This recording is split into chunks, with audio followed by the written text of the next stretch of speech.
Në emisionin Debat në Shenja, i ftuar i radhës ka qenë zëvendës ministri i Brendshëm Astrid Iseni. Iseni u shpreh se përgatitjet për protestën që pritet të mbahet në Shkup më 13 dhjetor janë duke u zhvilluar në përputhje me procedurat ligjore. Ai sqaroi se MPB po merr masat e duhura për të siguruar mbarvajtjen e ngjarjes dhe për të ruajtur sigurinë publike. Iseni gjithashtu dha sqarime për veteranët e UÇK-s, të cilët priten të vinë në protestë dhe garancës se ata nuk do të arrestohen nëse kanë fletarest nga Serbia. Garancë do të ketë atëherë kur protesta do të rrjedhin të qetë dhe do të rrjedhin në atë nivel ku do të tregohet një qytetari e lartë, ka deklaruar Iseni. Ministria e Punëve të Brendshme nuk do të ketë as reagime, meqense ne jemi për të siguruar ato, jemi për të krijuar kushte komode, do thotë jemi që ne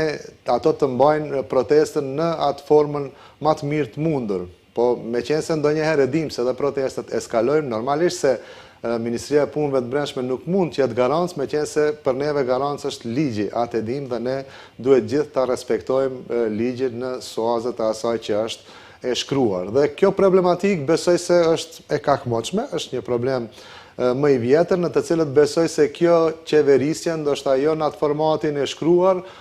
po në formatin verbal ka një vullnet, ka një elan për gjetë edhe zgjidhjen e këtyre rasteve të cilët kërkohen ndoshta edhe prej Interpolit edhe kanë flet arrest. Ndërkaq, Iseni pati rastin të flet edhe për projektin Safe City, ku vetë ai e përgëzon këtë dhe tha se ata kanë planifikuar në fillim periudha testuese të jetë 1 muaj, por sipas gjitha gjasave kjo periudhë testuese do të zgjas edhe 1 muaj shtesë. Shtesë dhe planifikojmë që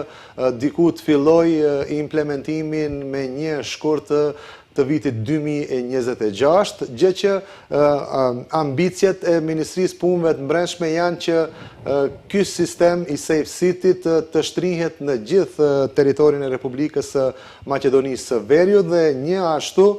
mendojmë se ky sistem i Safe City duhet të shtrihet në çdo rrugë, në çdo rrugicë që këtë siguri dhe këtë kontrol të ndjej çdo qytetar. Iseni u shpreh se ata punojnë edhe në modifikimin e kamerave, sepse siç tha ai, qëllimi nuk është vetëm se të pozicionojnë kamera, por edhe të përpunohen ato që të regjistrohet çdo vepër e mundshme penale.